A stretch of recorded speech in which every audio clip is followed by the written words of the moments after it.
നമസ്കാരം sir. Iyer in Arabia എന്ന cinema ഒരു ഫാമിലി എൻ്റർടൈനറാണ്.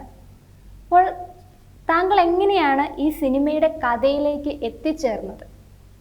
ഈ കഥ കുറച്ച് നാളായിട്ട് ഇപ്പോഴത്തെ സാഹചര്യം, ആനുകാലിക സാഹചര്യങ്ങളും സംഭവങ്ങളും എല്ലാം മനസ്സിലുള്ളത് കൊണ്ടും ഇതിലൊരു അച്ഛൻ മകൻ റിലേഷൻഷിപ്പാണ് ഫോക്കസ് ചെയ്യാൻ ഞാൻ ആഗ്രഹിക്കുന്നത്. അങ്ങനെ തന്നെയാണ് വന്നിരിക്കുന്നതും.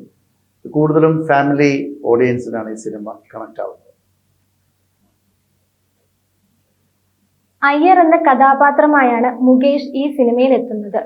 ഝാൻസി റാണി എന്ന കഥാപാത്രമായി ഉർവശിയും. ഇവർ രണ്ടുപേരും ഭാര്യ ഭർത്താക്കന്മാരായി ചിത്രത്തിൽ എത്തുമ്പോൾ ഇവരുടെ കോംബോ ഒരുപാട് പേർക്ക് ഇഷ്ടപ്പെട്ടു എന്നുള്ള പ്രതികരണങ്ങൾ വരുന്നുണ്ട്. എങ്ങനെയാണ് ഇവരുടെ കോംബോ സിനിമയിൽ വർക്കൗട്ട് ആക്കിയത്? അല്ല, മുകേഷ് ചേട്ടനായാലും ഉർവശി ആണെങ്കിലും മലയാള സിനിമയിൽ എണ്ണം പറഞ്ഞ നടീനടന്മാരുണ്ട്.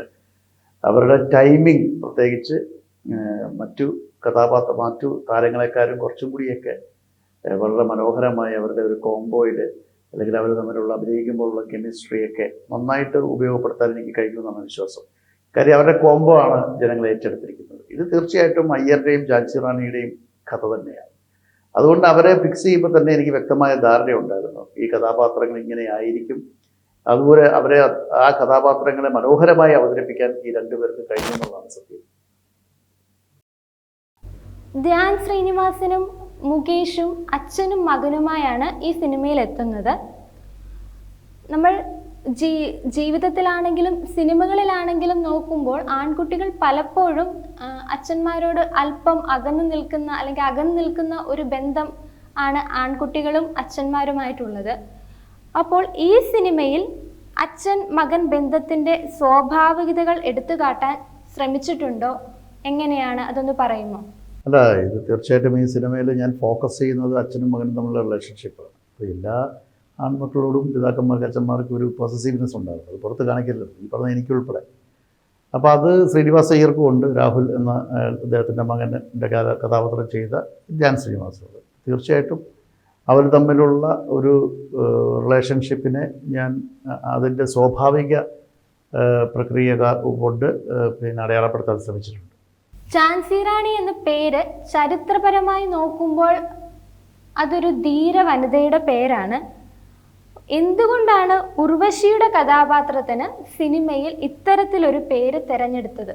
കാരണം എന്താണ്?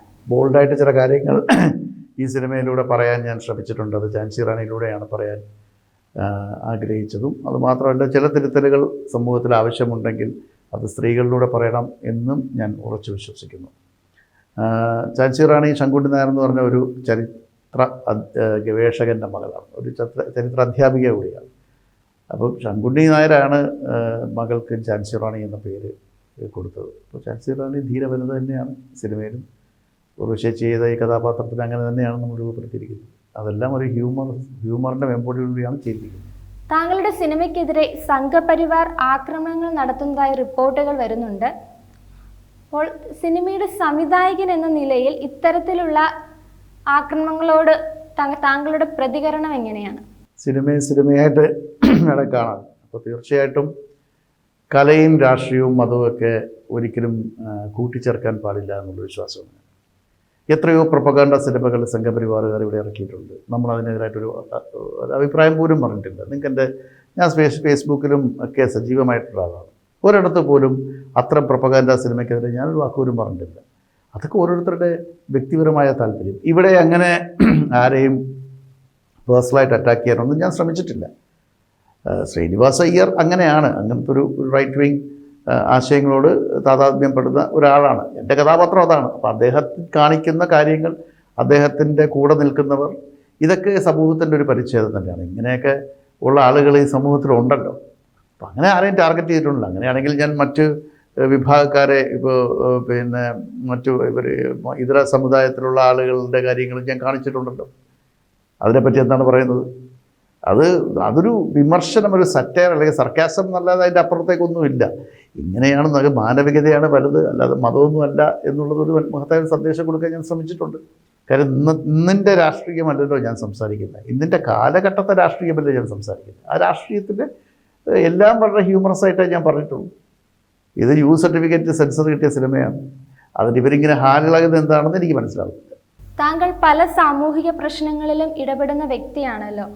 ഒരു സംവിധായകൻ അല്ലെങ്കിൽ വ്യക്തി എന്ന നിലയിൽ ഇത്തരത്തിലുള്ള ആക്രമണങ്ങൾ ഇതിനു മുൻപ് താങ്കൾക്ക് നേരിടേണ്ടതായി വന്നിട്ടുണ്ടോ? എന്താണ് അതിനെക്കുറിച്ച് താങ്കൾക്ക് പറയാനുള്ളത്? ഇപ്പോഴത്തെ ഒരു കാലാവസ്ഥ നമുക്ക് നർമ്മത്തിൽ പൊതിഞ്ഞ് ഒന്നും പറഞ്ഞാൽ പോലും അതിനെ മറ്റൊരു തരത്തിൽ ഏറ്റെടുക്കുന്നൊരു കാലാവസ്ഥയാണ്. അത് ആരാണ് കൊണ്ടുവന്നതെന്ന്. ഇങ്ങനെയാണെങ്കിൽ കുഞ്ചൻ നമ്പ്യാരൊന്നും ഈ കാലഘട്ടത്തിൽ ജീവിക്കാത്തത് നന്നായി. ആർക്കും ആരെയും ഒന്നും പറയാൻ പറ്റത്തില്ല. അല്ലെങ്കിൽ ഒരു പൊളിറ്റിക്കൽ കറക്റ്റ്നെസ് മാത്രം നോക്കിക്കൊണ്ട് സിനിമ എടുക്കുക എന്ന് പറഞ്ഞാൽ എങ്ങനെ എടുക്കാൻ പറ്റും? ഇതിൽ ഒരു തരത്തിൽ പോലും ഒരു മതത്തെ കുറ്റപ്പെടുത്തിയിട്ടില്ല, ഒരു രാഷ്ട്രീയ പാർട്ടിയെ കുറ്റപ്പെടുത്തിയിട്ടില്ല. ചില ആളുകളുടെ സ്വഭാവ രീതികൾ ഇങ്ങനെ മതിയോ എന്ന് സർക്കാസ്റ്റിക്കായിട്ട് ചോദിച്ചിട്ടേ ഉള്ളൂ. ചില ചോദ്യങ്ങളാണ് സിനിമയിലുള്ളത്. അല്ല, എനിക്കിങ്ങനെ ഇതിലത്ര പ്രശ്നങ്ങളിലൊന്നും ഞാൻ ഒരു തരത്തിൽ പോലും കൂസാത്ത ഒരാളാണ്. അങ്ങനെ ആ രീതിയിൽ ഏതെങ്കിലും തരത്തിൽ എനിക്കെതിരെ സൈബർ അറ്റാക്ക് നടത്തി കഴിഞ്ഞാൽ ഞാനങ്ങ് ചുരുങ്ങിപ്പോകുന്ന ആരെങ്കിലും തോന്നിയാൽ അവരൊക്കെ വിഡ്ഢികളുടെ സ്വർഗത്തിലാണ്. അതൊന്നും ഒരിക്കലും I M least bothered about all these things. ഒന്നാമത് ഞാൻ ഇത്തരം കമൻറ്റുകളൊന്നും കാണാറില്ല. രാവിലെ എഴുന്നേറ്റിരിക്കുമ്പോൾ നെഗറ്റീവ് കമൻറ്റ് കാണേണ്ട കാര്യമില്ലല്ലോ. അപ്പോൾ ഇതിനെ ഒരു രാഷ്ട്രീയവൽക്കരിക്കാതിരിക്കാൻ ശ്രമിക്കുന്നതാണ് എല്ലാവർക്കും നല്ലത്. കാര്യം ഇത് ഒരു രാഷ്ട്രീയ സിനിമയല്ലല്ലോ, ഒരു സറ്റയർ മൂവിയാണ്. ഇത് ശ്രീനിവാസ അയ്യറിൻ്റെ വിചാര ചിന്തകളിലൂടെ കടന്നു പോകുന്ന ഒരു സിനിമയാണ്. അതിന് ഞാൻ ഫോക്കസ് ചെയ്യുന്നത് അച്ഛൻ്റെയും മകൻ്റെയും റിലേഷൻഷിപ്പ് മാത്രമാണ്. ചിത്രം രണ്ടാം പകുതിയിലേക്ക് കടക്കുമ്പോൾ മതം ഒരു പ്രധാനപ്പെട്ട വിഷയമായിട്ട് ഉയർന്നു വരുന്നതായി നമുക്ക് കാണാൻ സാധിക്കും. അപ്പോൾ മതം എന്ന ഒരു വിഷയം സിനിമയിൽ താങ്കൾ അവതരിപ്പിച്ചപ്പോൾ എന്തൊക്കെ കാര്യങ്ങളാണ് ശ്രദ്ധിച്ചത്? അതൊന്നും ശ്രദ്ധിച്ചൊന്നുമില്ല. കാര്യം മതം എന്ന് പറയുന്നത് പിന്നെ ഓരോരുത്തർക്കും ഓരോ വിശ്വാസമുണ്ട്. ഏത് വിശ്വാസത്തിൽ വേണമെങ്കിലും അവർക്ക് വിശ്വസിക്കാം. അത് അവരുടെ മതമാണ് ഏറ്റവും വലുത് എന്ന് ആരെങ്കിലും ചിന്തിച്ചാൽ അതും തെറ്റാണെന്ന് വളരെ സമർത്ഥമായി ഞാൻ സ്ഥാപിക്കാൻ ശ്രമിച്ചിട്ടുണ്ട്. ഇവിടെ ഒരു മുസ്ലിം സമുദായത്തിലുള്ള ആളുകളിൽ ചിലർ അവർക്ക് അവരുടെ മതമാണ് ഏറ്റവും വലുതെന്നും ആ രീതിയിലുള്ള പ്രവർത്തനങ്ങളാണ് അവർക്ക് വലുതെന്നും അവർ സ്ഥാപിക്കാൻ നോക്കുമ്പോൾ അത് ശരിയല്ല എന്ന് പറഞ്ഞൊരു സംവിധായകനാണ് ഞാൻ. അപ്പോൾ അത് കാണാതെ ഒരു സൈഡ് മാത്രം കണ്ടുകൊണ്ട് ഇങ്ങനെ അറ്റാക്ക് ചെയ്യുന്നതിൽ എന്താ പറയാൻ, അതിനൊന്നും മറുപടി അർഹിക്കുന്നില്ല. ഈ സിനിമയുടെ ലൊക്കേഷനിൽ എന്തെങ്കിലും രസകരമായ അനുഭവങ്ങൾ ഉണ്ടായിട്ടുണ്ടോ? അതുമായി ആ അനുഭവങ്ങൾ ഞങ്ങളുമായി പങ്കുവയ്ക്കാമോ? സിനിമയിൽ എപ്പോഴും എൻ്റെ സിനിമ അത് എത്ര സീരിയസ് സിനിമ ചെയ്താലും തമാശ സിനിമ ചെയ്താലും എൻ്റെ സിനിമയിൽ എപ്പോഴും ലൈവായിട്ട് വളരെ ഇൻട്രസ്റ്റിംഗ് ആയിട്ടായിരിക്കും പോകുന്നത്. എൻ്റെ ലൊക്കേഷൻ എപ്പോഴും അങ്ങനെയാണ്. എല്ലാവരുമായിട്ട് ഒരേപോലെയാണ്. ഒരു വലിപ്പച്ചെറുപ്പമൊന്നുമില്ല. എൻ്റെ കൂടെ വർക്ക് ചെയ്തവർക്ക് എല്ലാവർക്കും അറിയാം.